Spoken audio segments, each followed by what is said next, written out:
La mujer que aparece en el retrato es Melissa Wolfenbarger. Su sonrisa suave, sus ojos claros como si soñara con un futuro en paz junto a sus 2 hijos pequeños. Pero ahora esa foto es todo lo que queda. Durante la Navidad de 1998, Melissa desapareció sin decir una sola palabra de despedida, dejando a sus padres, Norma y Carl Patton, sumidos en una desesperación que duraría 25 años. Al principio, su esposo aseguró que ella se había ido para empezar una nueva vida. Pero la verdad, cuando partes de su cuerpo fueron halladas dentro de bolsas de basura no muy lejos del lugar donde él trabajaba, reveló algo mucho más aterrador. Si quieres saber qué fue lo que realmente le ocurrió a la mujer de la sonrisa amable, y por qué su muerte desenterró el pasado pecaminoso de toda la familia, entonces por favor quédate hasta el final del video. Cuando los fantasmas del pasado empiezan a salir a la superficie, todo a tu alrededor puede sentirse predestinado. ¿Puede alguien escapar realmente de lo que el destino ha trazado para él?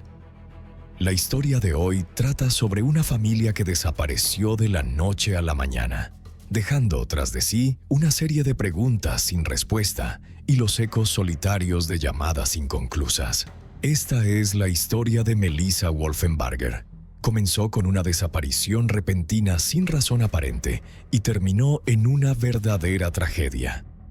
Era 26 de noviembre de 1998, una tranquila tarde de Acción de Gracias en la casa de los Patton que de pronto se vio ensombrecida por una sensación de inquietud. Melissa, la hija menor de Norma y Carl, había llamado para desearles un feliz día de Acción de Gracias. La conversación fue común, familiar, sobre los planes para las próximas fiestas, la elección de regalos y los preparativos para Navidad. Melissa quería que sus hijos pasaran la Navidad en casa de los abuelos, como cada año. «Mamá, no te olvides de la foto vieja de la abuela, ¿sí? Quiero enmarcarla y ponerla debajo del árbol», dijo con una sonrisa. Pero cuando llegó Navidad, no hubo llamada. Nadie tocó a la puerta. Norma y Carl estaban preocupados, pero aún tenían la esperanza de que su hija y su familia aparecieran en el último momento, como solían hacerlo. Sin embargo, a medida que pasaban los días, nadie llegaba. Los regalos seguían debajo del árbol, iluminados con luces de colores, pero el ambiente era denso y el silencio se volvió asfixiante. Todo comenzó como un día cualquiera, pero la preocupación empezó a consumir a Norma cuando pasaron los días sin noticias de su hija. Melissa siempre encontraba la forma de comunicarse, especialmente si los planes cambiaban, pero esta vez era diferente. La pareja intentó llamar, pero nadie respondía. También intentaron localizar a su yerno Christopher, sin éxito. Melissa y su familia vivían en Atlanta, mientras que sus padres residían en una acogedora casa en Last Grove, Georgia. En enero, tras un silencio tan largo que se volvió insoportable, Norma y Carl condujeron hasta Atlanta. Siguieron las carreteras familiares hasta el dúplex en la avenida Brooklyn, pero lo que encontraron les hizo caer el alma al suelo. La puerta del apartamento estaba abierta de par en par, pero por dentro todo estaba vacío y extrañamente frío. Las habitaciones estaban limpias, ordenadas, como si su hija y su familia jamás hubieran vivido allí, como si alguien se hubiera esforzado en borrar cada huella de su existencia. Norma tocó cada puerta del vecindario, preguntando si alguien había visto a Melissa o a los nietos. Un hombre recordó haberlos visto cargando pertenencias en un camión de mudanzas poco antes de Año Nuevo. Pero nadie sabía a dónde se habían ido, ni por qué no dejaron una dirección de contacto, ni ningún mensaje. Como si hubieran decidido irse de repente, sin advertencia, sin intención de volver.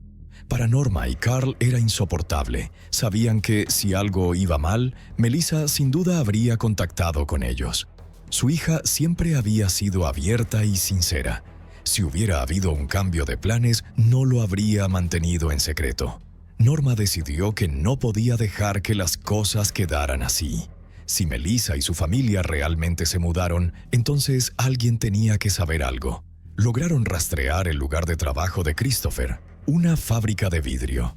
La gerencia confirmó que Christopher había trabajado allí como conductor de camión, pero que había sido despedido recientemente debido a un accidente con un vehículo de la empresa. Al preguntar sobre sus planes futuros, nadie tenía información. Había desaparecido junto con toda su familia. Pasó el tiempo, pero no hubo noticias ni en enero ni en febrero. Norma seguía intentando hacer contacto, pero cada nuevo día traía consigo otra oleada de decepción. Su cumpleaños en febrero fue especialmente doloroso. Melissa siempre llamaba para felicitarla, sin importar lo ocupada que estuviera. Pero esta vez el teléfono permaneció en silencio.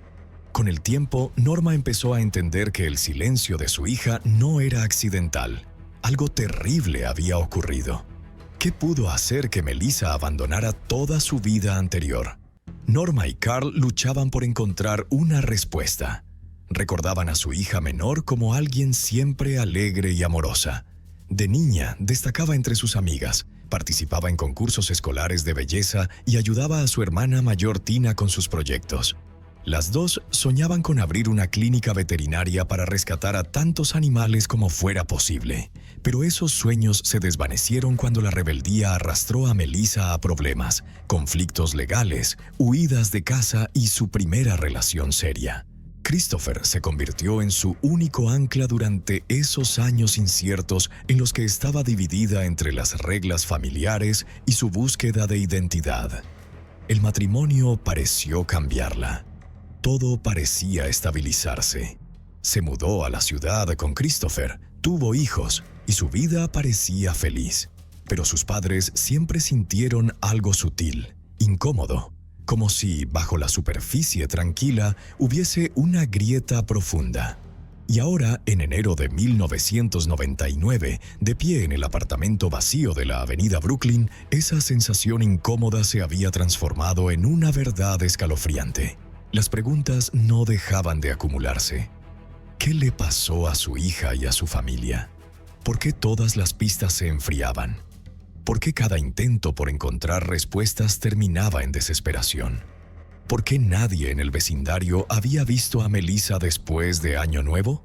¿Dónde estaban sus nietos? ¿Y cuál era el significado de la foto que Melissa quería para Navidad? Los detalles que antes parecían pequeños, sin importancia, ahora llevaban un peso fantasmal.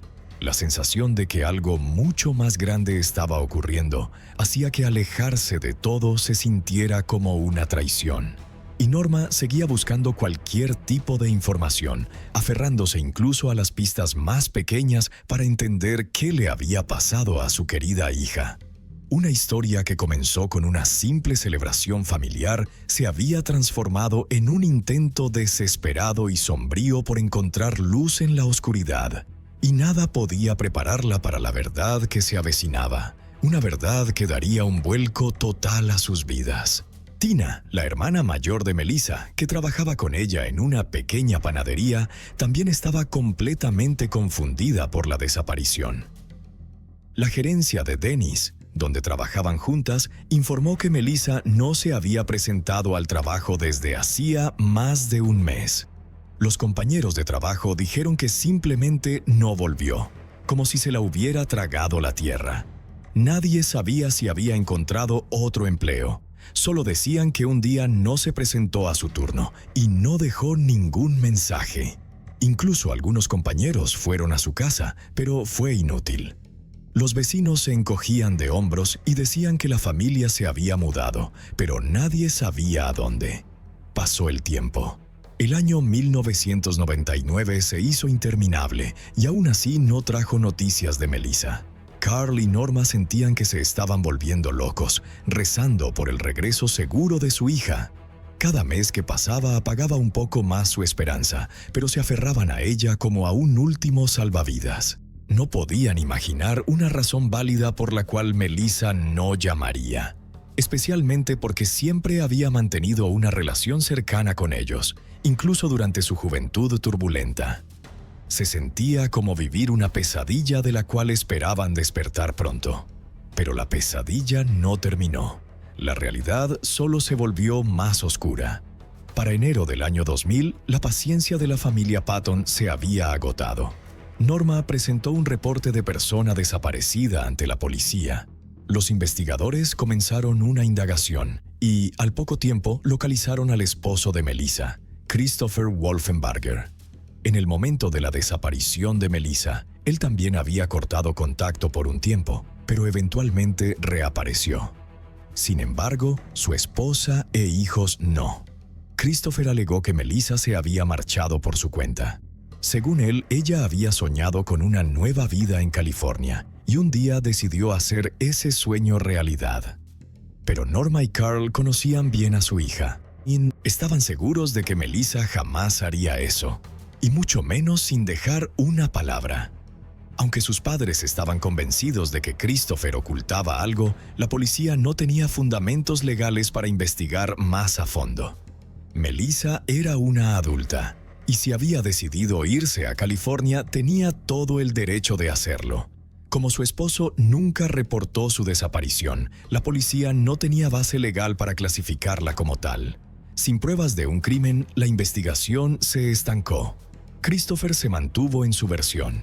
Decía que Melissa llevaba tiempo planeando la mudanza, que trabajaba horas extra en la panadería, ahorraba dinero y a veces incluso rentaba habitaciones de hotel para evitar el trayecto de regreso a casa después de turnos largos. Eso, según él, era su forma de prepararse para un nuevo capítulo de su vida. Un día simplemente no volvió. Christopher creía que realmente había cumplido su plan y se había ido sola a California. Stimpus insistía en que no había nada extraño, que era simplemente el deseo de Melissa de comenzar de nuevo. Los investigadores intentaron presionarlo sacando a relucir su pasado. La juventud de Wolfenbarger no había sido tranquila. Melissa y yo éramos como Bonnie y Clyde, solo que a menor escala, dijo con una sonrisa sarcástica durante el interrogatorio. Habían tenido algunos altercados menores. Su vida parecía una cadena de decisiones impulsivas, incluso antes de casarse. Pero pronto quedó claro que Christopher no estaba diciendo toda la verdad. Los registros mostraban que Melissa había presentado múltiples denuncias por violencia doméstica. Según ella, no se trataba solo de que él le levantara la mano. En una ocasión, incluso la obligó a consumir drogas y la arrastró por la calle tirándola del cabello, a pesar de sus protestas. Al enterarse de esto, Christopher presentó una contrademanda. La batalla legal se volvió aún más complicada. En una de las audiencias, Christopher pidió hablar con Melissa en privado. Tras una breve conversación que nadie escuchó, Melissa retiró la denuncia y volvió a vivir con él. Después de todo, tenemos hijos. Fue todo lo que dijo. Después de la desaparición de Melissa, Christopher hizo algo inesperado. Se mudó de la casa donde habían vivido y se fue a vivir con unos familiares. Los niños quedaron al cuidado de su abuela paterna y Christopher solo los visitaba de vez en cuando. Parecía que intentaba cortar todo lazo con su vida anterior.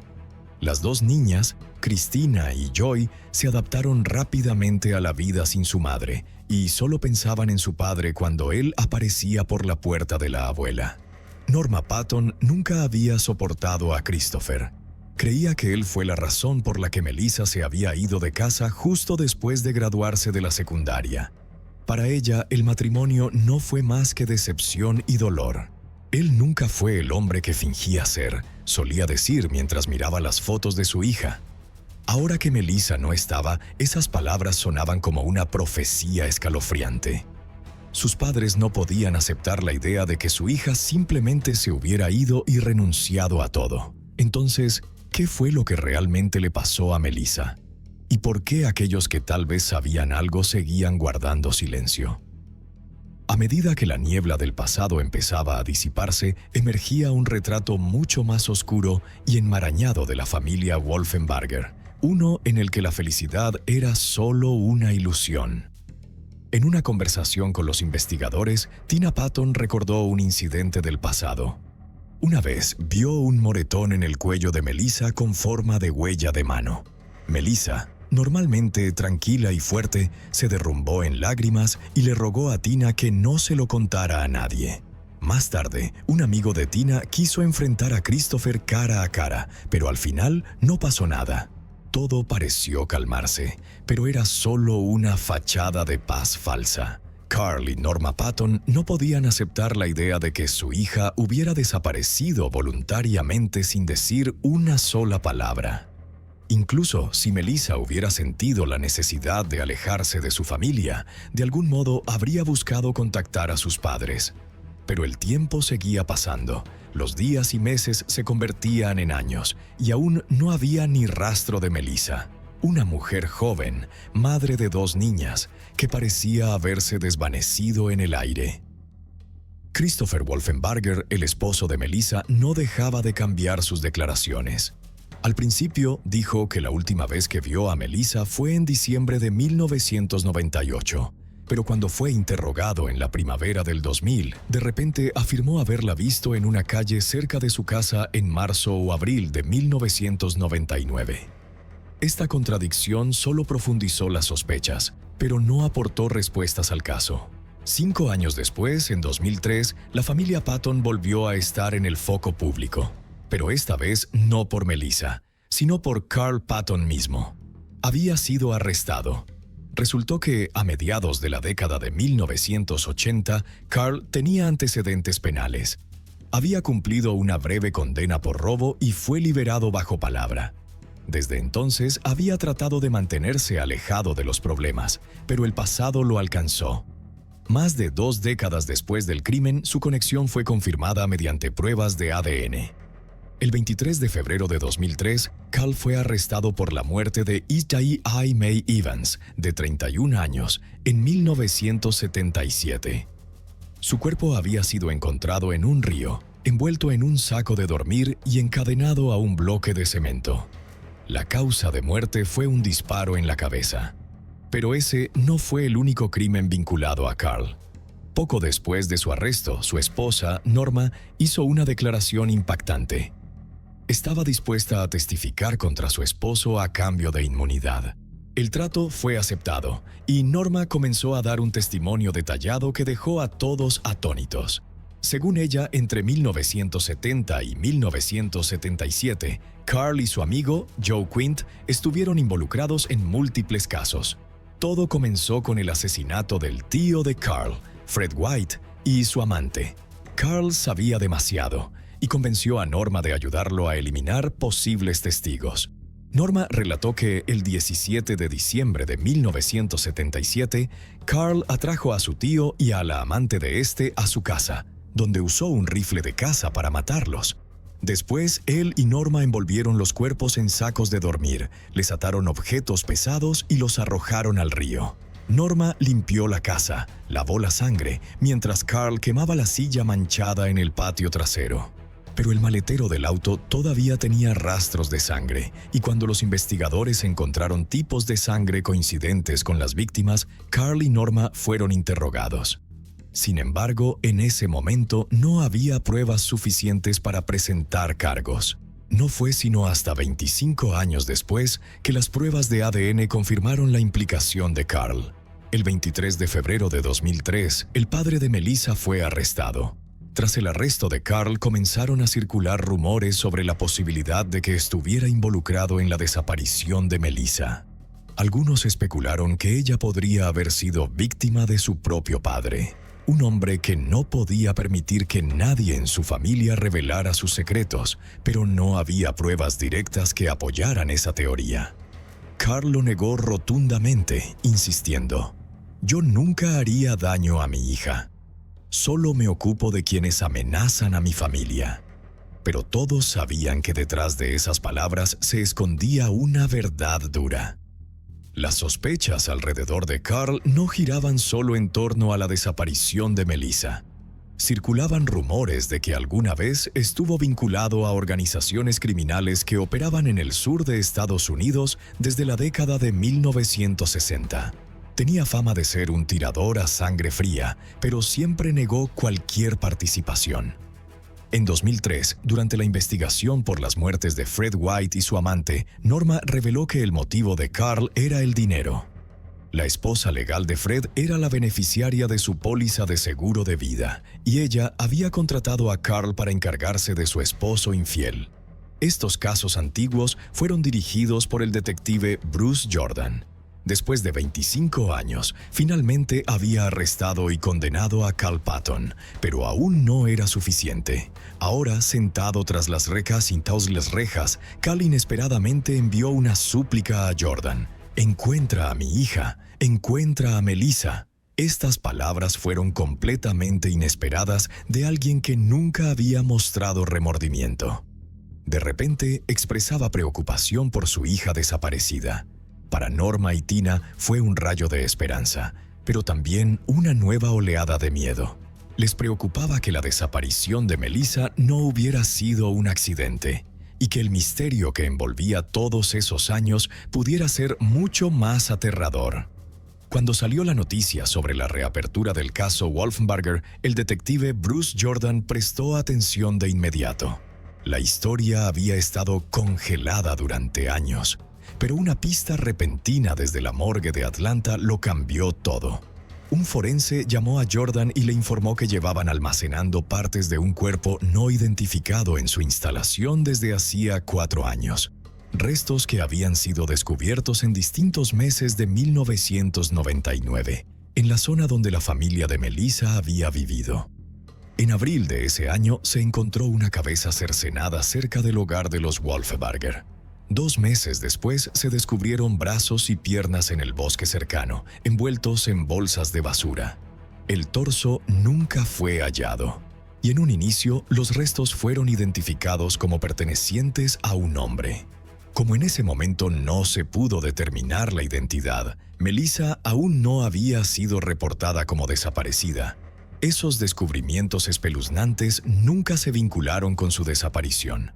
Solo más tarde salió a la luz una verdad aterradora.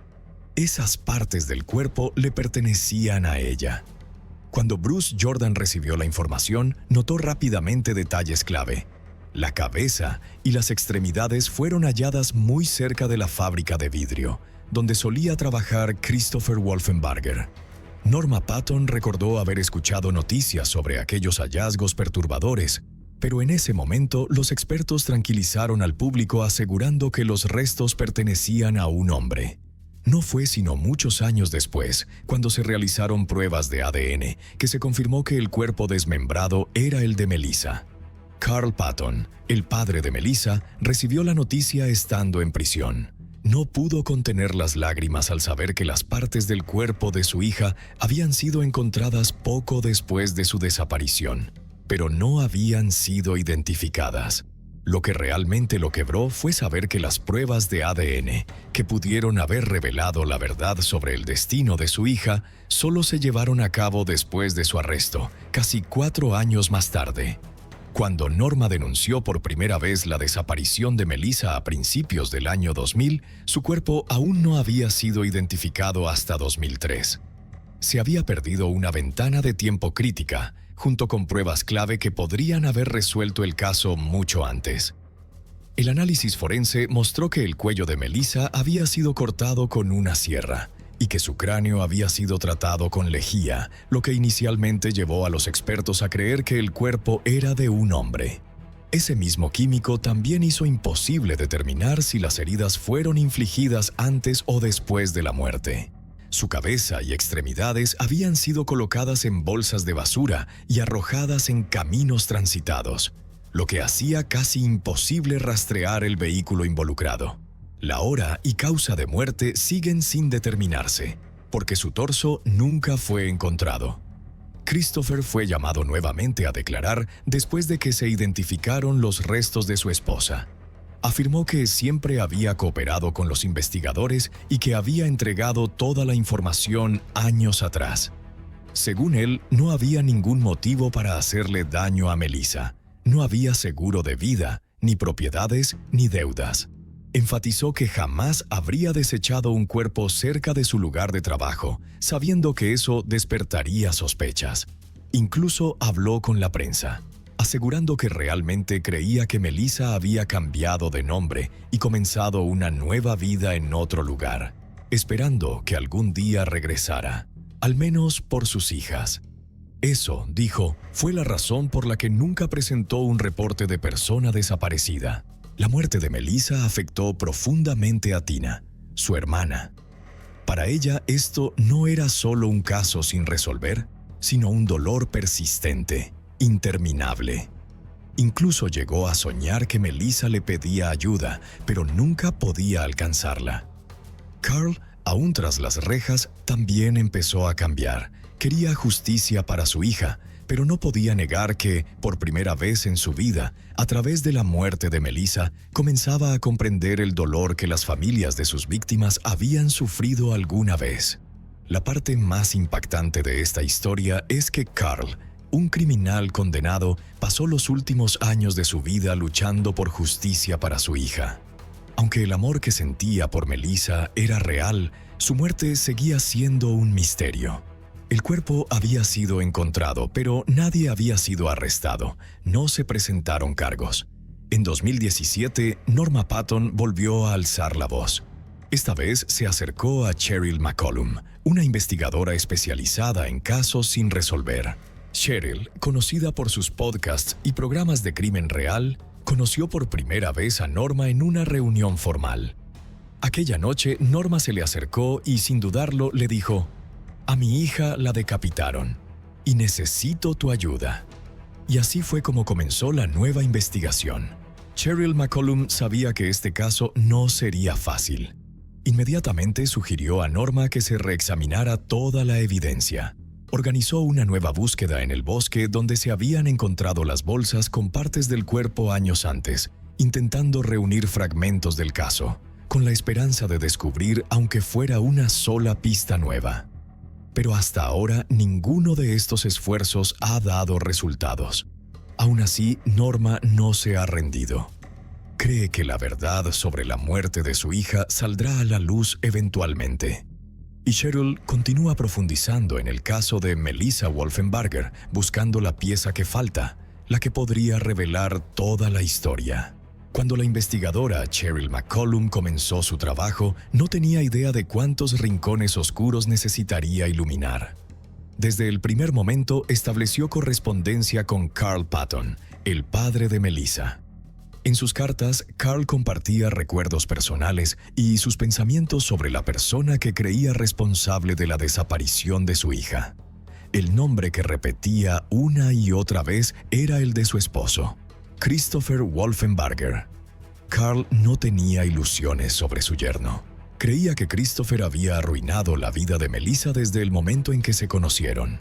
Melissa alguna vez fue una persona alegre, radiante, pero todo cambió cuando Christopher entró en su mundo.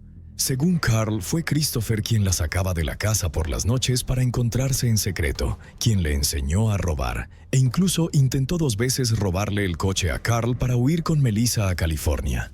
Cuando quedó embarazada y dio a luz a su primera hija, el control de Christopher se volvió absoluto. Buscaba aislarla de sus padres. La única vez que Norma y Carl podían ver a su nieta Cristina era cuando Christopher estaba trabajando. Melissa, susurrando con miedo, decía que si su esposo se enteraba de que sus padres la habían visitado, estaría en serios problemas. Carl aún lo recordaba con claridad. A pesar de los moretones constantes en los brazos y el cuello de su hija causados por Christopher, Melissa no hizo caso a las advertencias de su padre. Ella creía que podía retomar el rumbo de su vida. Pero cuando no se presentó en Navidad, Carl supo que algo terrible había ocurrido. Estaba convencido de que Christopher estaba involucrado en la desaparición de su hija, pero probarlo era otro asunto completamente distinto. Lo que más atormentaba a Carl era saber que sus nietos no entendían que su madre no se había ido para comenzar una nueva vida, sino que se había ido para siempre. En sus cartas, Carl describía cómo trató de ayudar en la investigación a pesar de estar tras las rejas. Instaba a los expertos forenses a examinar minuciosamente las bolsas de basura que contenían los restos en busca de rastros de ADN, sugiriendo que quien ató los nudos podría haber dejado evidencia. «No existe el crimen perfecto», escribió, pero la policía aún no podía encontrar ninguna prueba que vinculara a Christopher con el caso. Carl seguía esperando que la investigación eventualmente diera resultados. Cheryl McCollum se había reunido con Norma en múltiples ocasiones, donde Norma compartió cada detalle de sus sospechas. Estaba convencida de que Christopher fue quien mató a su hija. Las cartas de Carl expresaban un profundo deseo de descubrir la verdad, y él estaba dispuesto a cooperar a pesar de ser un criminal condenado.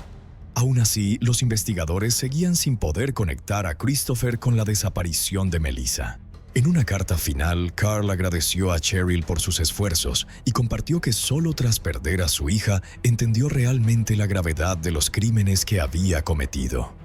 Tuvo que sufrir esa pérdida para comprender lo que habían soportado las familias de las víctimas a las que alguna vez dañó.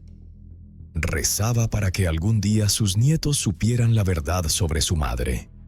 Cheryl McCollum también exploró otra posibilidad. ¿Podrían los descendientes de Liddy Evans, una de las víctimas pasadas de Carl, haber tenido un motivo de venganza?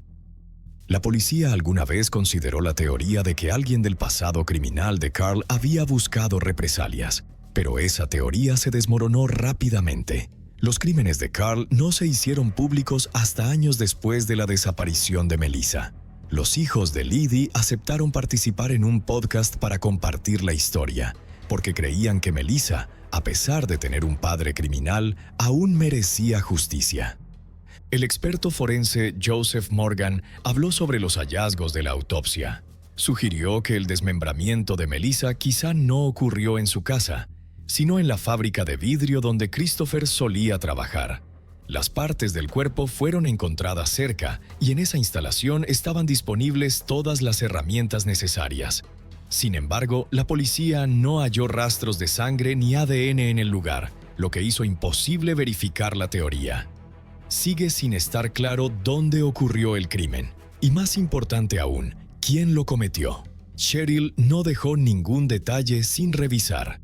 Recurrió a expertos, revisó todo el expediente del caso y mantuvo correspondencia regular con Carl. Todos los especialistas coincidían en un punto. El sospechoso más probable seguía siendo Christopher. Cheryl McCollum afirmó que estaba dispuesta a arriesgar su reputación con tal de llevar al culpable ante la justicia. La historia de Melissa fue el primer caso que Cheryl presentó en su podcast, transmitido en febrero de 2023. Para abril de 2024, una oyente la contactó, afirmando haber presenciado una discusión entre Melissa y Christopher en una fiesta. Esta información le dio nueva vida al expediente, aportando un nuevo impulso a la investigación. A principios de agosto, después de más de 2 décadas sin resolución, Christopher Wolfenbarger fue arrestado bajo sospecha de participación en un delito grave. Los investigadores reexaminaron todas las pistas, volvieron a entrevistar testigos y usaron nueva tecnología para reconstruir las pruebas. Cuando la policía llegó a su casa, Christopher intentó esconderse detrás de una secadora de ropa. No es el comportamiento de un hombre inocente, comentó uno de los agentes. Christopher sostuvo su inocencia, pero se presentaron cargos. Norma y Tina estuvieron presentes en la conferencia de prensa. Norma mantenía las manos entrelazadas, rezando en silencio mientras se anunciaba el arresto. Ahora está tras las rejas, dijo ante las cámaras, y espero que se quede allí para siempre. La policía no reveló todas las pruebas que condujeron al arresto, y el motivo de Christopher sigue sin estar claro. Pero hay algo seguro: 25 años después de la desaparición de Melissa, su familia finalmente tenía esperanza de que se hiciera justicia. Comparto esta historia contigo, porque incluso cuando pasan los años y todo parece perdido, la verdad siempre encuentra la manera de volver. La familia Patton luchó por su hija, a pesar de cada obstáculo y cada mirada escéptica del público, y su perseverancia fue recompensada. Este caso demuestra que el mal no puede ser ignorado.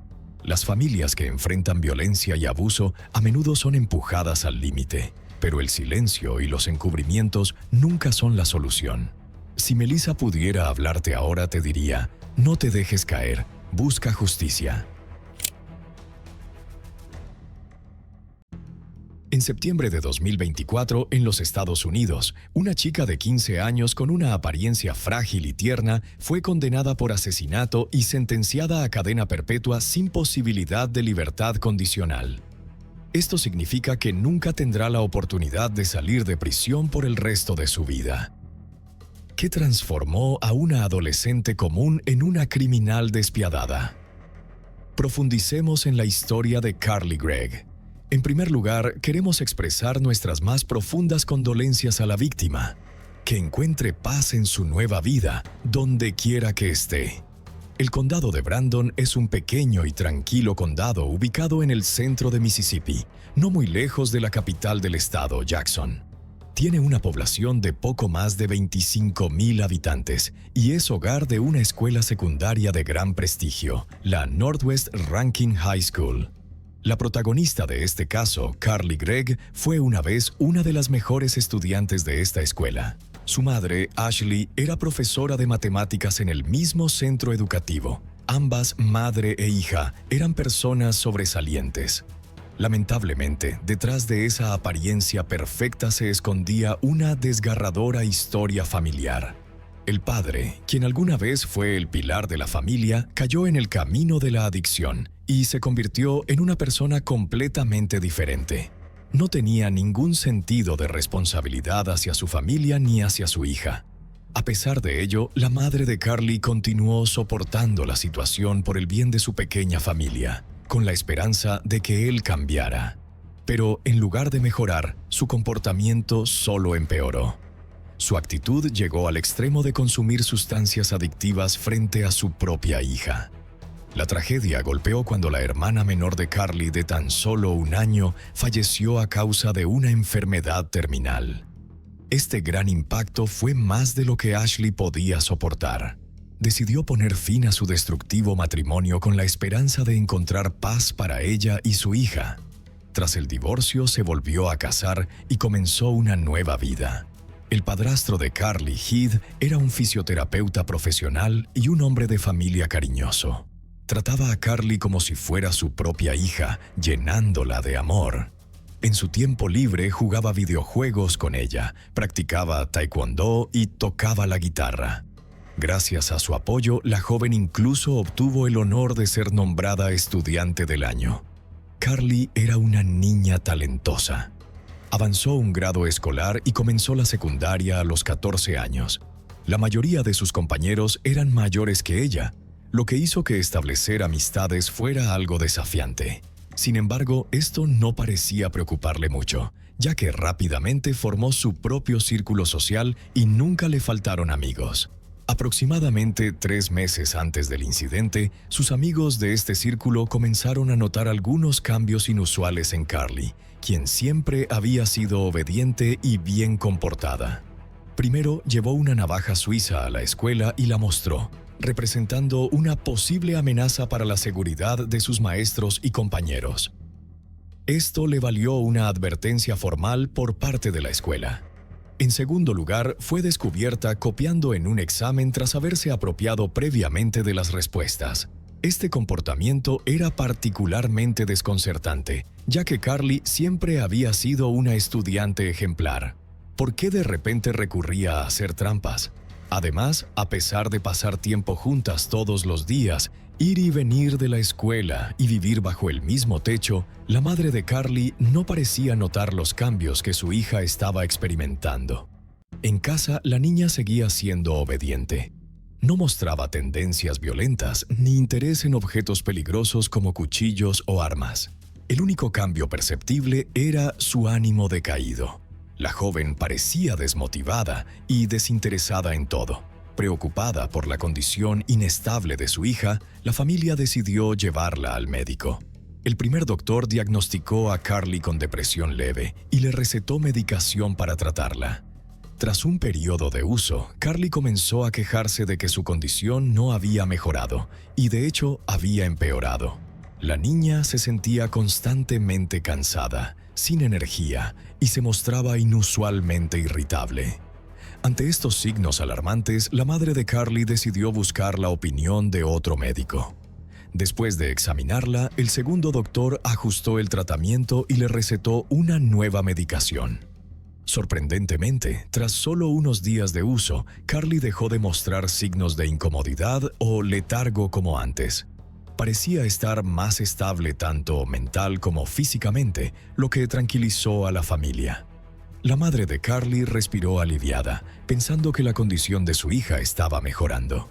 Increíblemente, solo unos días después, el 19 de marzo de 2024, el día del impactante incidente, una de las amigas más cercanas de Carly se apresuró a buscar a su madre durante un descanso entre clases. Con una expresión preocupada e incierta, la amiga reveló información alarmante sobre los recientes cambios en el comportamiento de Carly. La amiga admitió que había estado acercándose sigilosamente a la madre de Carly, a pesar del riesgo de ser descubierta. Para evitar despertar sospechas en Carly, incluso pidió a otra persona que la distrajera durante la conversación. La amiga comentó que Carly parecía ya no ser la misma. Su estado de ánimo se había vuelto inexplicablemente inestable. Carly, quien antes era una amiga gentil, ahora lanzaba frecuentes ataques de ira y gritaba a las personas a su alrededor, incluso a sus amigas más cercanas. Las siguientes palabras solo aumentaron el pánico de la madre de Carly. La amiga reveló que Carly poseía en secreto un teléfono desechable, algo completamente inusual en ella. Según la información, el teléfono se usaba supuestamente para comunicarse con distribuidores de sustancias adictivas. La noticia fue como un rayo, y la madre de Carly no podía creer lo que acababa de escuchar. Las dudas y preocupaciones que había estado acumulando de repente estallaron, señalando que algo mucho más serio estaba ocurriendo en secreto en la vida de su hija. En ese momento, Carly tenía solo 14 años. Como muchos adolescentes, su teléfono estaba bajo la supervisión de sus padres y solo podía usarlo con su permiso. Saber que su hija había comprado un teléfono nuevo en secreto dejó a la madre de Carly en estado de incredulidad. La amiga también reveló que Carly había estado vapeando y consumiendo sustancias adictivas en la escuela. Además, exhibía comportamientos autolesivos, como perforarse los pezones y cortarse los muslos con un cuchillo. La amiga expresó una profunda preocupación, temiendo que, si las cosas continuaban así, la vida de Carly podría estar en peligro. Por ello, suplicaron a su madre que interviniera lo antes posible. Incluso los adolescentes más felices del grupo de amigas de Carly no pudieron ocultar su preocupación por su extraño comportamiento. Sentían que la situación se estaba saliendo de control, al punto de buscar la ayuda de los padres de Carly. Este caso es inusual, pero muestra claramente la gravedad del problema.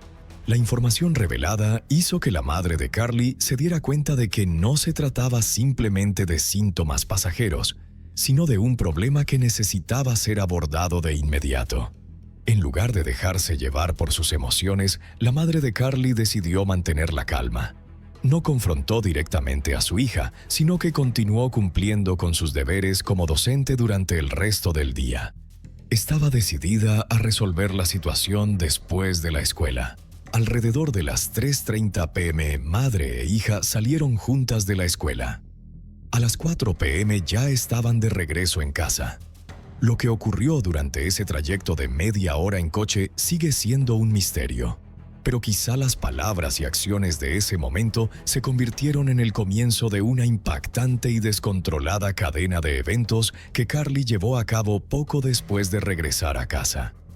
Parte de los eventos que siguieron fueron captados por la cámara de vigilancia de la familia.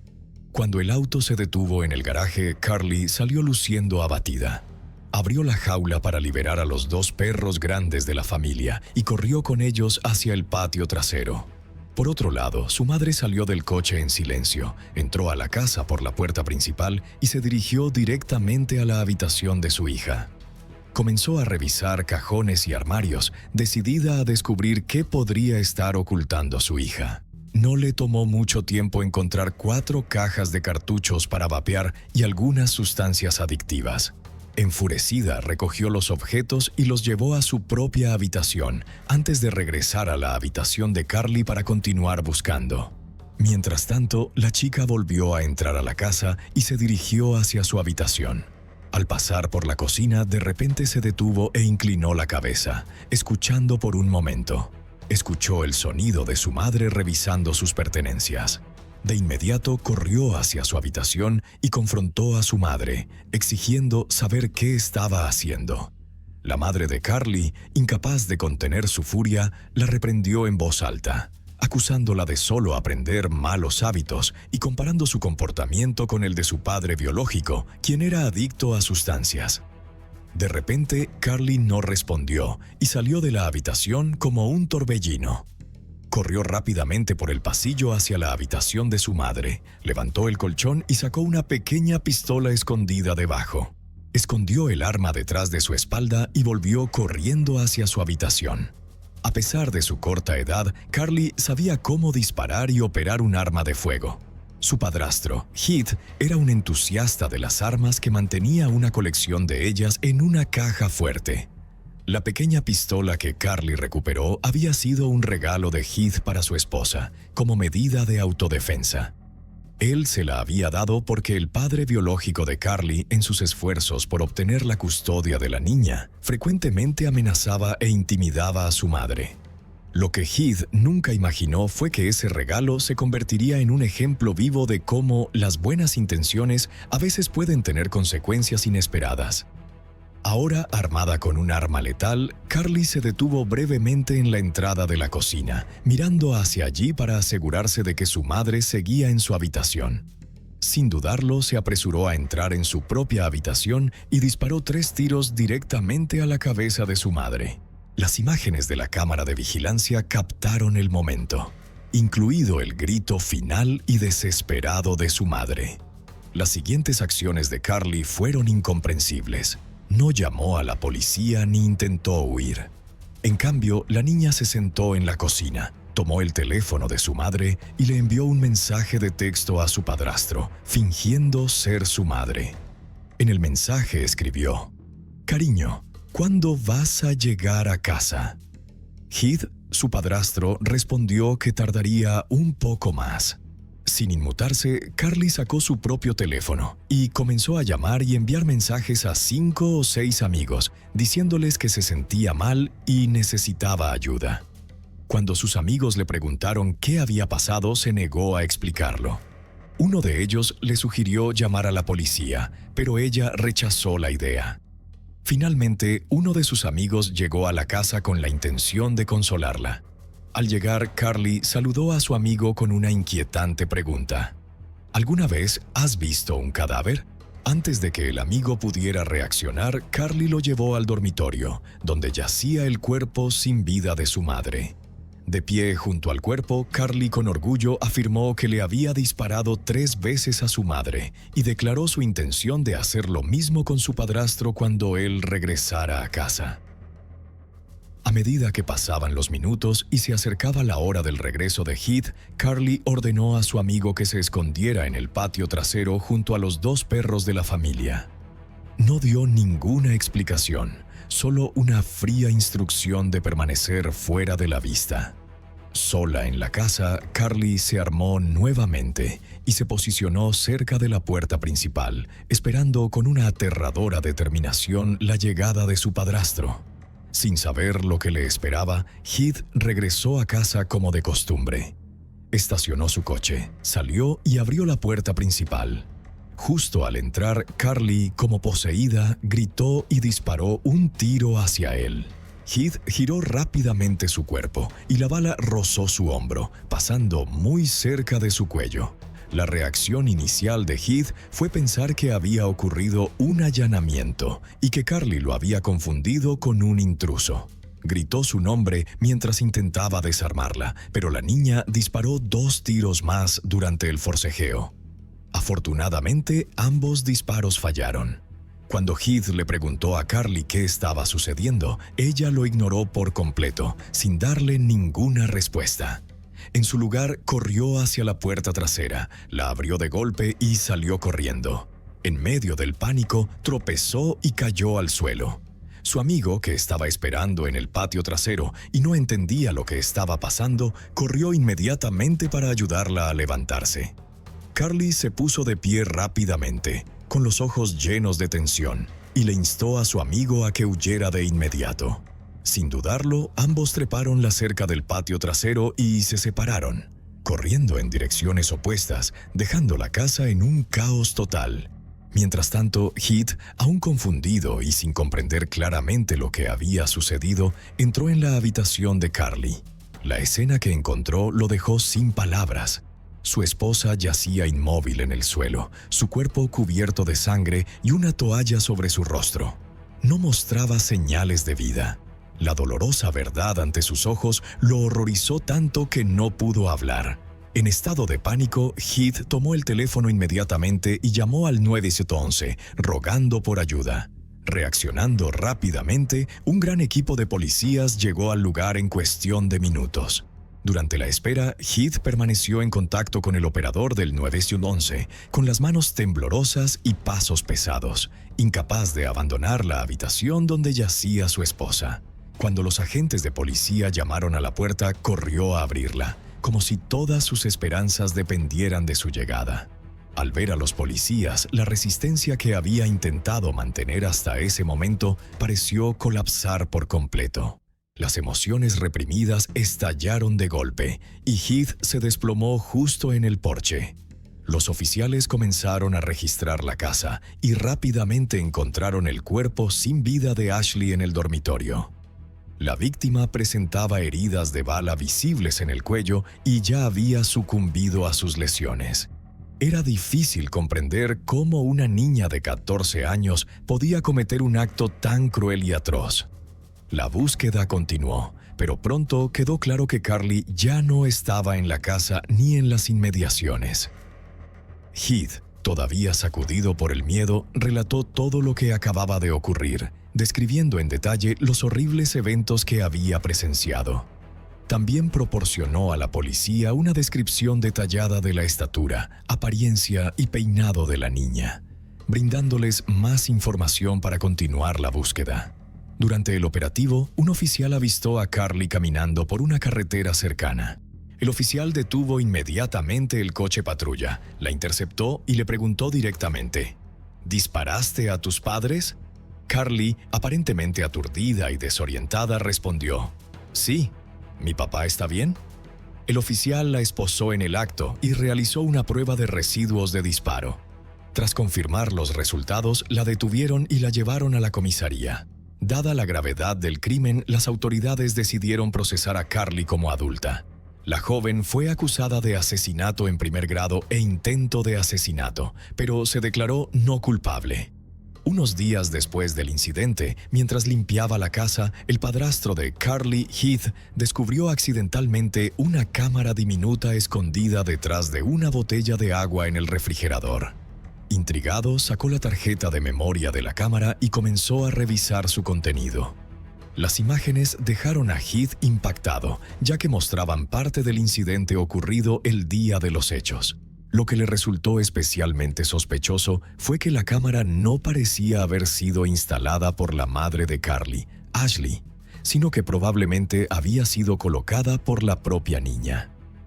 Un videoclip de la cámara mostraba a Carly actuando con mucho cuidado, escondiendo una pistola detrás de su espalda al entrar en la cocina. Esto claramente podría interpretarse como una acción que indicaba que la niña parecía estar consciente de la presencia de la cámara y no quería que el arma fuera descubierta. Lamentablemente, el motivo por el cual instaló esta cámara sigue siendo desconocido. Poco después, Heath encontró una segunda cámara oculta en el garaje. Sorprendido y preocupado, informó de inmediato sus hallazgos a la policía. Preocupantemente, los oficiales encargados de la investigación parecieron prestar poca atención a las grabaciones y no hicieron ningún esfuerzo por recolectar más pruebas de las cámaras. Frustrado por la falta de seriedad y esfuerzo de la policía, Heath decidió tomar cartas en el asunto por su cuenta. Copió las grabaciones y las subió a Internet, con la esperanza de atraer atención y ayudar a esclarecer la verdad. Esta acción llevó a que Heath fuera acusado por la policía de manipulación de pruebas. Sin embargo, y por razones que aún no están claras, los cargos finalmente fueron retirados, aunque Heath sigue enfrentando situaciones difíciles en su búsqueda de justicia para su familia. Con las pruebas provenientes de las dos cámaras, el caso contra Carly se fortaleció significativamente. Las grabaciones proporcionaron pruebas innegables de sus acciones, incluyendo el momento en que disparó contra su madre e intentó matar a su padrastro. La policía le ofreció a la niña un acuerdo de culpabilidad, sugiriendo que evitara un juicio a cambio de una condena de 40 años de prisión. Sin embargo, Carly y su abogado defensor rechazaron la oferta. Su objetivo era obtener una absolución o una sentencia significativamente más leve. Como resultado, 6 meses después del incidente, en septiembre de 2024, comenzó un juicio público y justo. El equipo de defensa de Carly empleó la estrategia común de alegar locura. Presentaron a varios expertos psiquiátricos para testificar en su defensa. El equipo de defensa presentó pruebas de que Carly sufría de depresión, ansiedad, trastorno bipolar y varias otras condiciones de salud mental. Argumentaron que estaba experimentando un episodio de salud mental en el momento de los asesinatos, lo que le impedía pensar con claridad o comprender sus acciones.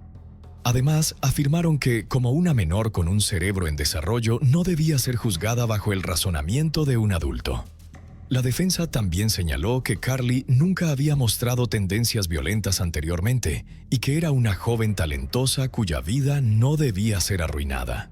En parte, culparon a su nuevo médico, argumentando que el cambio repentino en su medicación pudo haber causado efectos secundarios adversos que la llevaron a un comportamiento violento.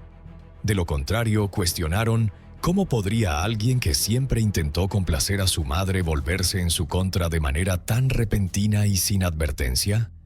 La fiscalía respondió a estos argumentos con hechos, desafiando directamente la narrativa de la defensa.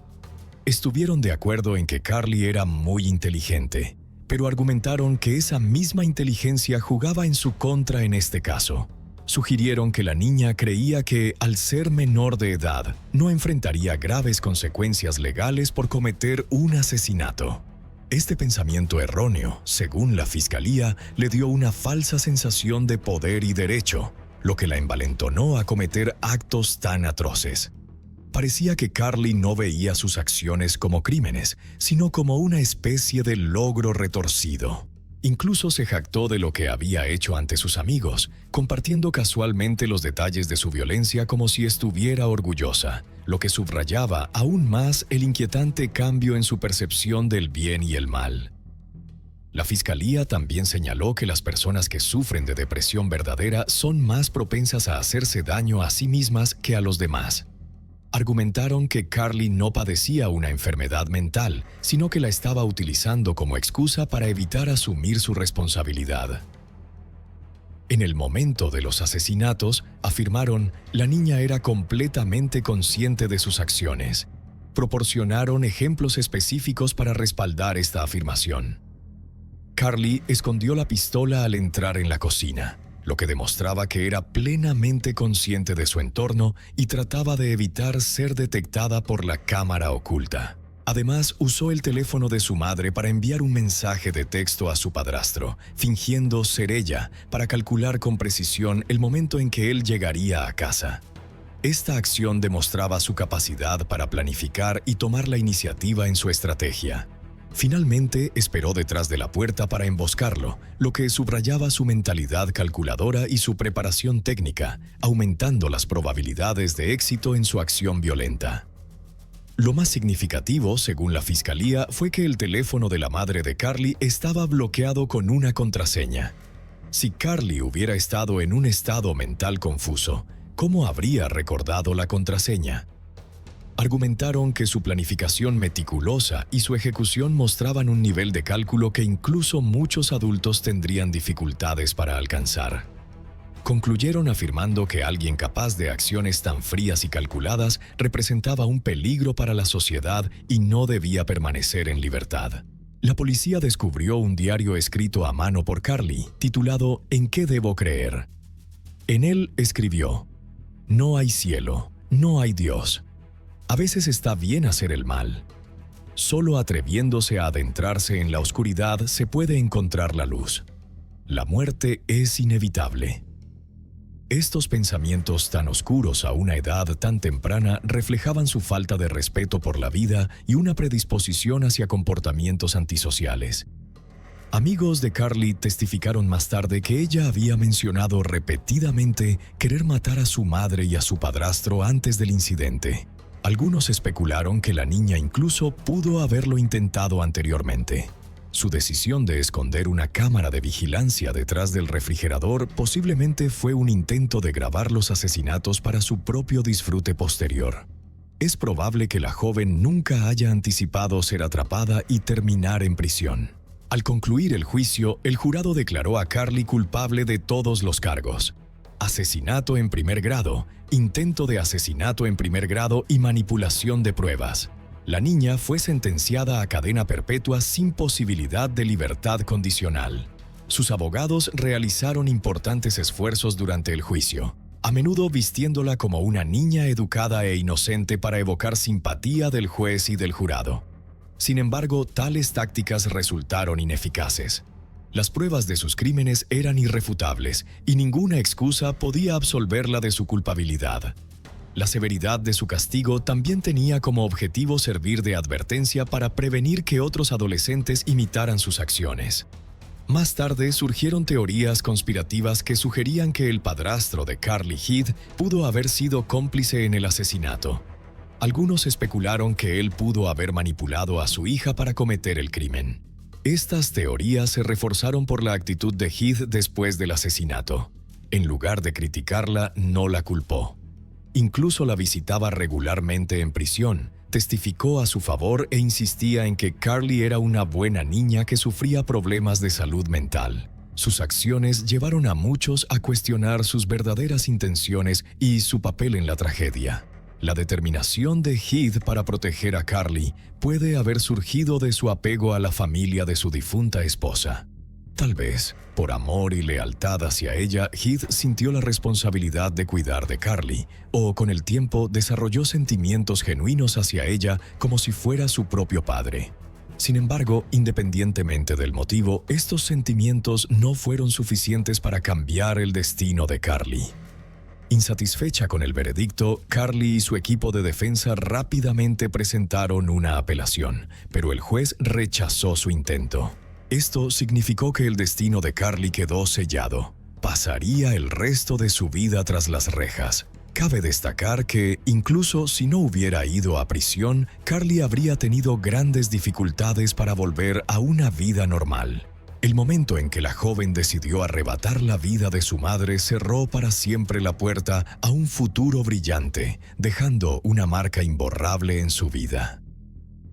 La historia de Carly es un recordatorio de la importancia del cuidado de la salud mental y del profundo impacto que el entorno familiar tiene en el desarrollo de un niño.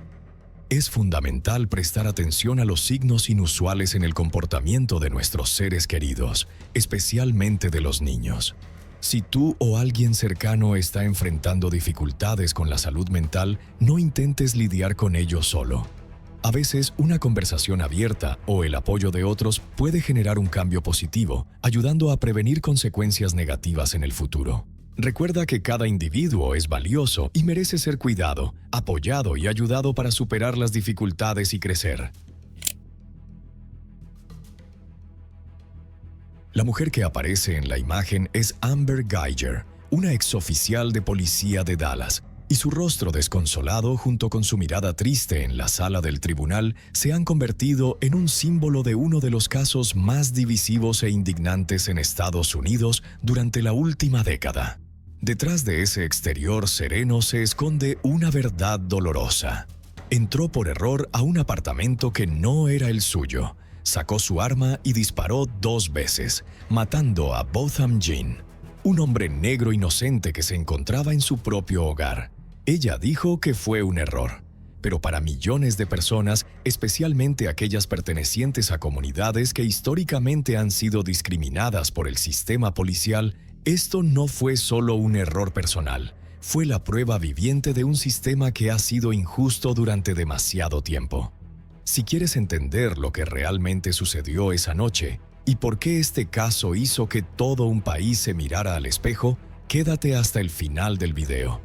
En el momento en que se conectó la llamada, una voz femenina temblorosa desde la central de emergencias se escuchó, pidiendo a la persona que llamaba que se calmara e identificara.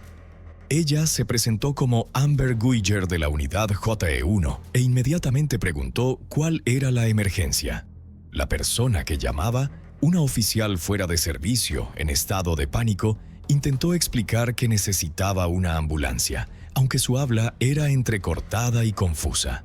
Cuando se le preguntó si necesitaba a la policía o solo asistencia médica, confirmó de inmediato que necesitaba ambas cosas. La operadora continuó solicitando la dirección y la persona que llamaba respondió que estaba en el apartamento 1478, pero no logró dar más detalles. Era una noche tranquila en Dallas cuando Amber Guyger, una oficial de policía experimentada, entró en el apartamento equivocado. Lo que ocurrió después sacudió a la comunidad, a toda la nación, y cambió para siempre la vida de dos familias.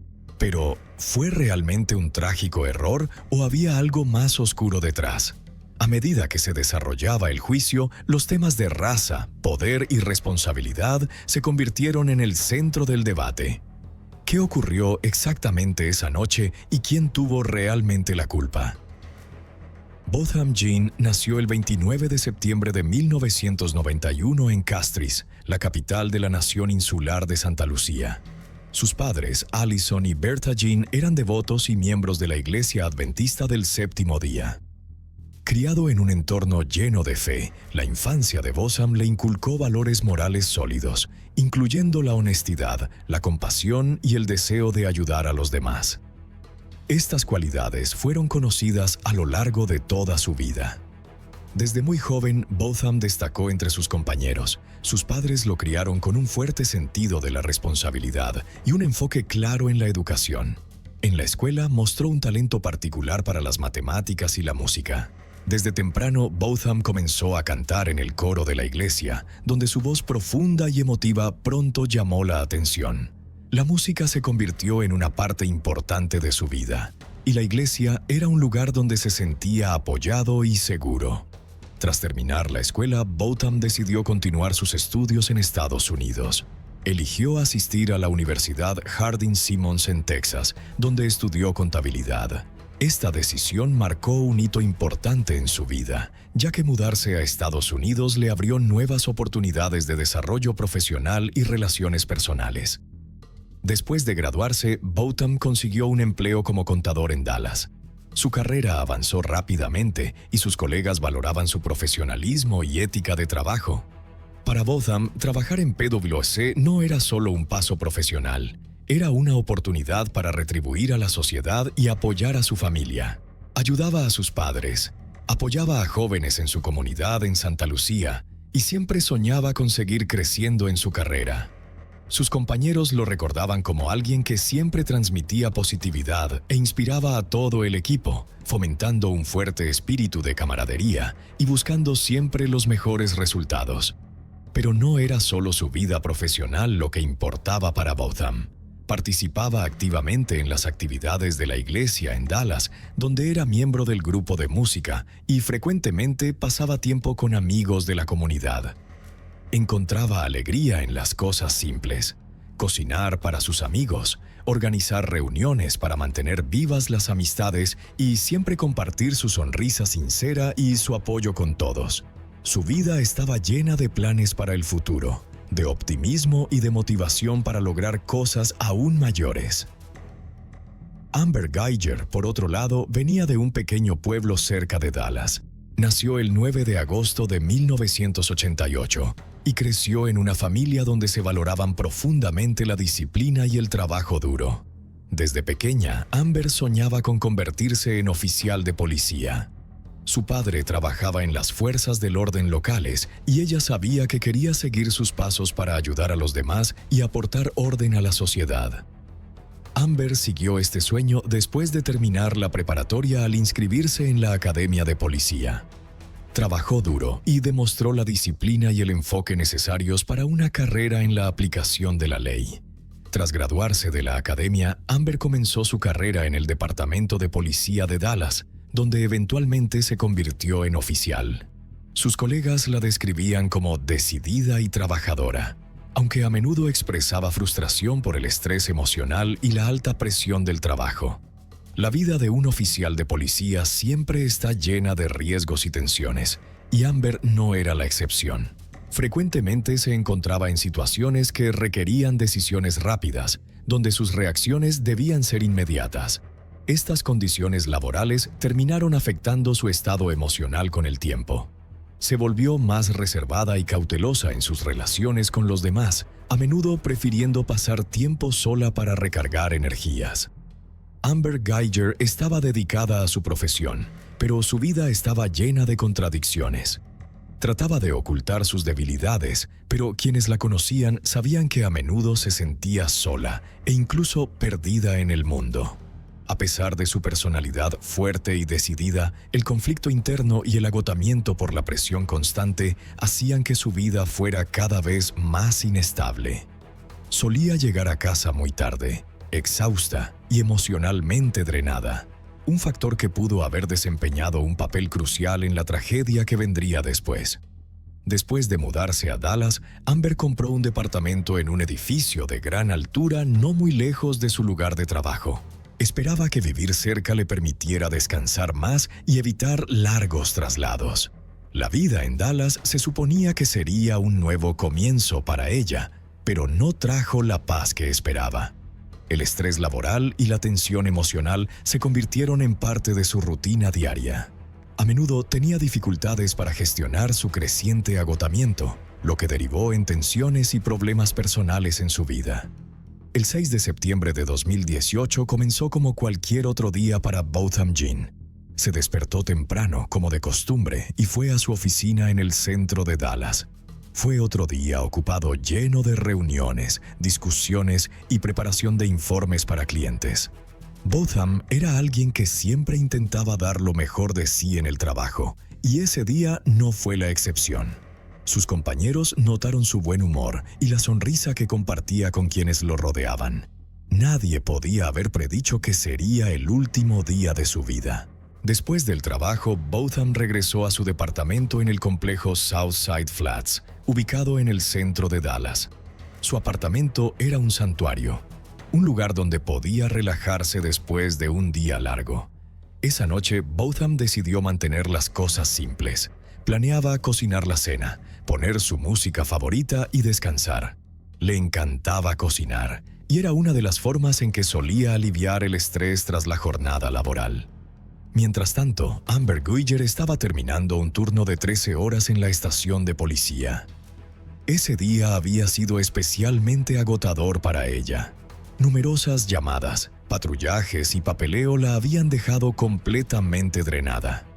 Se sentía tan cansada que parecía que el agotamiento le pesaba en todo el cuerpo, y lo único que quería era llegar a casa lo más rápido posible. Cuando terminó su turno, Amber se dirigió directamente a su hogar, solo con la esperanza de desplomarse en su cama y descansar. Sin embargo, su cansancio y desgaste emocional jugarían un papel crucial en la tragedia que estaba por ocurrir. Amber llegó al complejo de apartamentos donde vivía, en el tercer piso. En el camino hacia su departamento, iba distraída revisando mensajes en su teléfono, pensando en el día que acababa de tener. En algún momento, accidentalmente tomó el elevador hasta el cuarto piso en lugar del suyo. Las puertas de los departamentos en el edificio eran muy similares, y en su estado de fatiga no se dio cuenta de que se acercaba a una unidad equivocada. La puerta del departamento de Botham Jean estaba entreabierta, lo que de inmediato despertó sus sospechas. En su agotamiento y confusión pensó que alguien podía haberse metido en su apartamento. Amber sacó su arma de servicio sin considerar las posibles consecuencias. El único pensamiento en su mente era que debía protegerse. Empujó la puerta y entró. Botham, que estaba preparando la cena en su apartamento, escuchó el ruido. Se giró hacia la puerta, sin saber lo que estaba ocurriendo. Amber, al ver a alguien en el apartamento, lo confundió con un intruso y, sin dudarlo, disparó 2 veces. Los disparos resonaron en el silencio del apartamento y en un instante Botham cayó al suelo. Amber encendió las luces y solo entonces comprendió su error. Vio a un hombre desconocido tirado en un charco de sangre y de pronto entendió que había entrado en el departamento equivocado. El pánico y el horror la invadieron. Corrió hacia Botham e intentó brindarle primeros auxilios. Llamó al 911, explicando la situación a la operadora, tratando desesperadamente de decir que había entrado al departamento equivocado y que había disparado a alguien. Su voz temblaba de miedo y arrepentimiento mientras suplicaba una y otra vez que Botham resistiera, repitiendo constantemente que no había querido que esto ocurriera. Mientras esperaba la llegada de los servicios de emergencia, Amber intentó detener la hemorragia, pero todos sus esfuerzos fueron en vano. Los vecinos que escucharon los disparos y los gritos salieron al pasillo. Algunos también llamaron a la policía para reportar el tiroteo en el complejo de departamentos. Los paramédicos llegaron al lugar e intentaron salvar a Botham, pero sus heridas eran demasiado graves. Esa noche, la vida de un joven lleno de esperanza y sueños fue trágicamente truncada. Amber Guyger fue detenida de inmediato en el lugar. Parecía estar en estado de shock, completamente desorientada, y repetía que no lo había hecho a propósito, que fue un error. Fue llevada a la estación de policía para ser interrogada. La policía inició una investigación para determinar cómo había ocurrido la tragedia. Surgieron muchas preguntas. ¿Por qué Amber no se dio cuenta de que no estaba en su propio departamento? ¿Por qué usó su arma sin confirmar si realmente existía una amenaza? Estas preguntas se volvieron centrales en la investigación y generaron un intenso debate público. A medida que los investigadores reunían pruebas, el público comenzó a participar en una discusión generalizada sobre el caso. El incidente provocó una ola de fuertes protestas, especialmente en el contexto de cuestiones raciales y preocupaciones sobre el abuso de poder policial. Botham Jean era negro, y muchos vieron su muerte como otro ejemplo de trato injusto y sesgo por parte de las fuerzas del orden.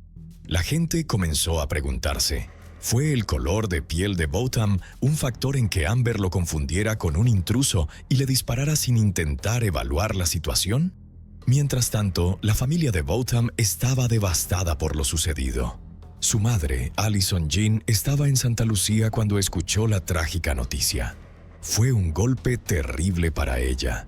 Su hijo, que se había mudado a Estados Unidos para construir una vida mejor, había sido asesinado en su propio departamento.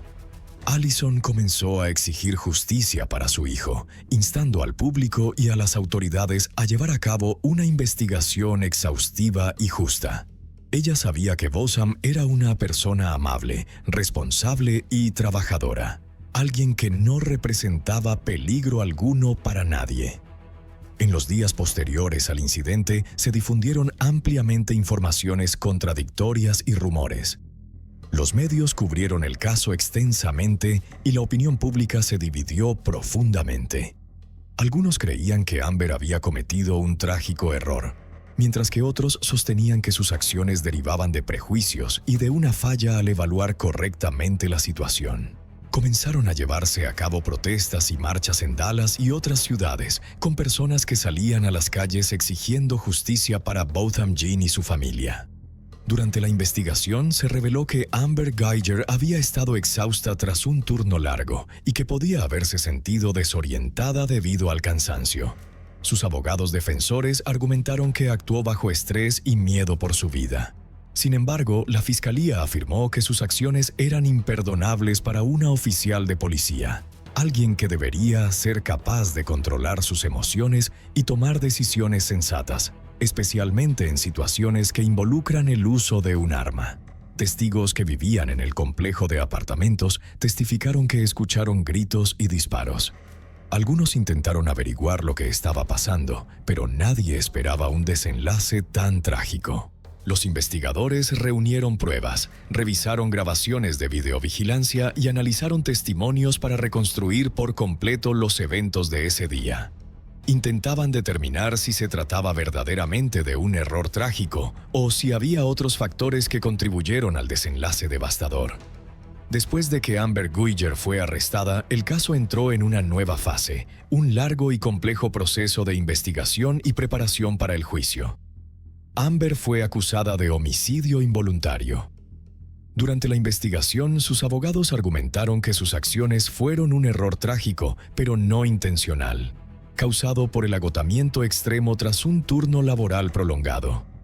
Sin embargo, la fiscalía sostuvo que las acciones de Amber eran inaceptables para una oficial de policía entrenada, alguien que se supone debe evaluar las situaciones cuidadosamente y evitar el uso innecesario de la fuerza.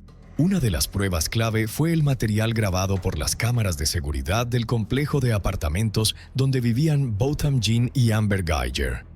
Estas grabaciones ayudaron a reconstruir los eventos de esa noche. Las cámaras captaron a Amber entrando al edificio y caminando por los pasillos. En el video se la veía subiendo al piso equivocado y acercándose a un departamento que pertenecía a Botham. Los investigadores señalaron que no tomó las precauciones necesarias y no se dio cuenta de que estaba en el piso incorrecto. Además de las pruebas en video, los datos telefónicos también jugaron un papel importante en el caso. Justo antes de que ocurriera el incidente, Amber había estado enviando mensajes de texto con un compañero de trabajo con quien mantenía una relación personal. Los fiscales argumentaron que esos mensajes pudieron haberla distraído y contribuido a que no se diera cuenta de que estaba entrando al apartamento equivocado. Sin embargo, la defensa minimizó la importancia de esos mensajes, alegando que no estaban relacionados con el incidente y que no podían haber influido en sus acciones. Durante varios meses, los investigadores continuaron reuniendo pruebas y entrevistando testigos. Los vecinos del complejo de apartamentos proporcionaron testimonios sobre haber escuchado gritos y disparos. Algunos afirmaron haber oído voces antes de que se dispararan los tiros, lo que sugería que pudo haber habido un intercambio verbal entre Amber y Botham antes de la tragedia. Sin embargo, los testimonios de los testigos fueron inconsistentes, lo que dificultó construir una imagen clara y completa. Al mismo tiempo, se realizaron exámenes forenses. Los expertos analizaron a fondo el arma utilizada en el tiroteo, así como la trayectoria de las balas y otras pruebas físicas para determinar las posiciones de Amber y Botham en el momento del incidente. Un punto de disputa fue la posición del cuerpo de Botham y el ángulo de la bala. La fiscalía argumentó que la evidencia demostraba que Botham no representaba ninguna amenaza para Amber, mientras que la defensa alegó que ella actuó en defensa propia. En agosto de 2019 comenzó un juicio muy esperado que atrajo una atención considerable de los medios y del público. La sala del tribunal estaba llena de periodistas, familiares y amigos de Botham Jean, así como simpatizantes tanto de la fiscalía como de la defensa. El caso prometía ser un reto difícil al tocar temas de competencia policial, responsabilidad personal y justicia racial. El juicio inició con declaraciones tanto de la fiscalía como de la defensa. Los fiscales argumentaron que las acciones de Amber Guyger no fueron simplemente un error, sino el resultado de negligencia en su papel como oficial de policía. Enfatizaron que cualquier oficial debe actuar con una cautela excepcional, especialmente cuando se trata de utilizar un arma de fuego. Además, señalaron que Botham Jean se encontraba en su propio hogar y no representaba ninguna amenaza para Amber. Mientras tanto, la defensa construyó su caso sobre la idea de que Amber actuó en un estado de agotamiento extremo y desorientación, impulsada por el miedo por su propia seguridad. Sus abogados intentaron retratarla como alguien que había cometido un error trágico pero sin malas intenciones. También destacaron su historial intachable en la aplicación de la ley, con la esperanza de generar simpatía entre los miembros del jurado.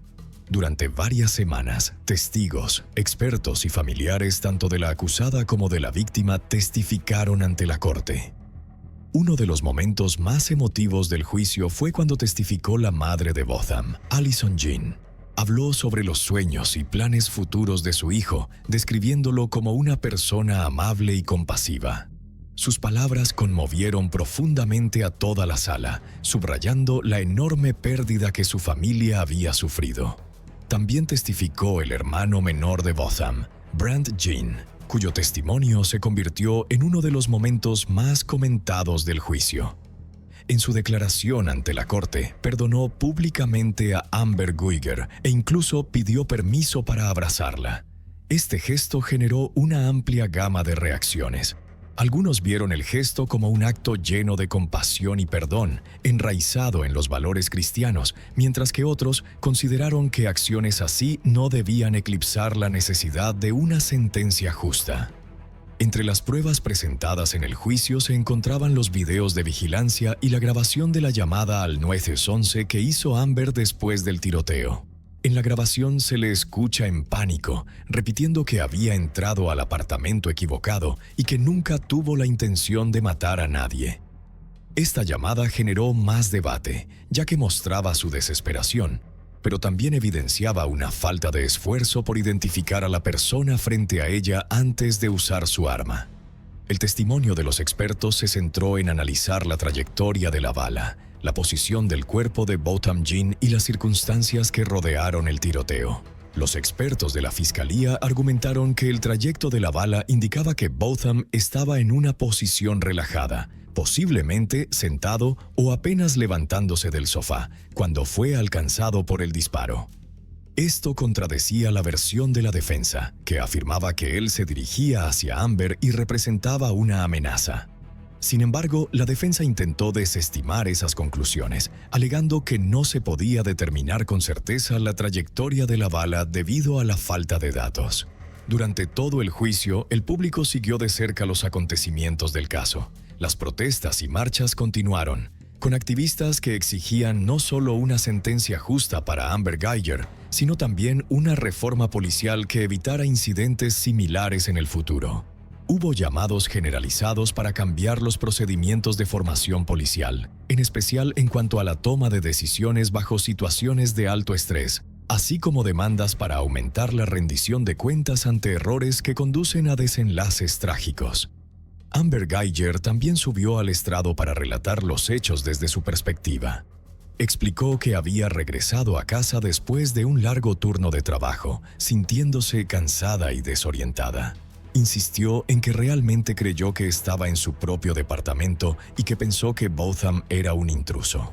Rompió en llanto al relatar el incidente, diciendo que nunca tuvo la intención de hacerle daño a nadie y que fue un error horrible, uno con el que tendría que vivir el resto de su vida.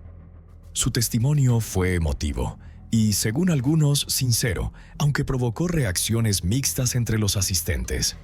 La cuestión de una sentencia adecuada se convirtió en el centro de atención durante la fase final del juicio. La fiscalía afirmó firmemente que Amber Guyger debía ser condenada por asesinato, argumentando que sus acciones llevaron a la muerte de una persona inocente y que una oficial de policía que no puede evaluar adecuadamente una situación no debería seguir en funciones. Por su parte, la defensa solicitó una sentencia más leve, citando la falta de intención y argumentando que Amber ya cargaba con un gran peso de culpa por su error. Tras varios días de deliberación, finalmente llegó el momento en que el jurado emitiría un veredicto en el caso de Amber Guyger. La tensión llenó la sala del tribunal mientras todas las miradas se dirigían hacia la jueza y el jurado, quienes decidirían si la exoficial sería considerada responsable por la muerte de Botham Jean. Para muchos, este juicio no era solo una tragedia personal, sino un símbolo de problemas profundamente arraigados en la sociedad estadounidense: prejuicio racial, abuso de poder y falta de transparencia en las fuerzas del orden. El 2 de octubre de 2019, el jurado anunció su veredicto. Amber Guyger fue declarada culpable de asesinato, el cargo relacionado con la muerte de Botham Jean. El veredicto sorprendió a muchos, especialmente porque los fiscales inicialmente buscaban acusarla de homicidio involuntario. Una condena por asesinato conlleva consecuencias más graves y una sentencia de prisión más prolongada. En la sala del tribunal se escucharon suspiros de alivio y celebraciones silenciosas. El veredicto marcó un paso importante hacia la justicia para la familia de Botham y quienes los habían apoyado durante el largo y doloroso proceso. Al día siguiente, la jueza anunció la sentencia. Amber Guyger fue condenada a 10 años de prisión. En sus comentarios, la jueza reconoció la complejidad y la tragedia del caso y subrayó que ambas partes habían experimentado una gran pérdida. Amber Guyger, según la jueza, había cometido un error grave que resultó en la muerte de una persona inocente. Sin embargo, a pesar de la sentencia, muchos sintieron que 10 años era una condena demasiado leve para una vida perdida debido a un error tan grave. Mientras algunos se mostraron conformes con la decisión del tribunal, otros consideraron que la sentencia seguía siendo insuficiente. Activistas y simpatizantes de la familia Jian argumentaron que el castigo no reflejaba la gravedad del crimen y que no era suficiente para compensar la vida que se había perdido. Las protestas continuaron en Dallas y otras ciudades, con muchos exigiendo una reforma más profunda en el sistema de justicia penal y en las agencias de aplicación de la ley. Este caso se convirtió en un símbolo de la lucha por la justicia y atrajo una renovada atención sobre los desafíos que enfrentan los afroamericanos en sus encuentros con la policía. La propia Amber Guyger permaneció en estado de shock tras el veredicto y la sentencia. Siguió afirmando que nunca tuvo la intención de hacerle daño a nadie y que todo fue un terrible error. Sus abogados presentaron una apelación, con la esperanza de reducir la sentencia. Argumentaron que 10 años era demasiado severo para alguien que actuó confundida, estresada y agotada. Sin embargo, al concluir el juicio, Guyger fue puesta bajo custodia para comenzar a cumplir su condena. La familia Jin expresó su agradecimiento a todos los que los apoyaron durante los largos meses del juicio. Allison Jin, la madre de Botham, declaró que, aunque el veredicto ofreció cierto sentido de resolución, no podía devolverle a su hijo. Subrayó la necesidad de reformas sistémicas dentro del sistema de justicia y las agencias de aplicación de la ley para evitar que tragedias similares vuelvan a ocurrir. Allison continuó exigiendo cambios en los departamentos de policía, con la esperanza de que el caso de su hijo sirviera como catalizador para un progreso significativo. El caso de Botham Jean tuvo un profundo impacto en la opinión pública y en la conversación nacional sobre la actuación policial. El incidente se convirtió en otro ejemplo que puso de relieve los problemas sistémicos dentro de las fuerzas del orden y el trato hacia los ciudadanos afroamericanos. En respuesta a la presión pública, varios estados comenzaron a revisar iniciativas legislativas destinadas a mejorar la formación policial, especialmente en situaciones que implican el uso de la fuerza y la interacción con la comunidad. La creciente demanda exigía una mayor rendición de cuentas por parte de los agentes y programas de formación obligatorios centrados en la conciencia racial y cultural. Además, el caso de Botham Jean inspiró la creación de organizaciones y fondos que apoyan a las familias de víctimas de conductas indebidas por parte de la policía y abogan por una reforma en la aplicación de la ley. Estas organizaciones brindan apoyo legal y emocional, al mismo tiempo que lideran campañas para concienciar sobre la discriminación racial y el abuso de poder. Allison Jean se convirtió en una participante activa en estas iniciativas, utilizando su historia personal para luchar por la justicia y el cambio sistémico.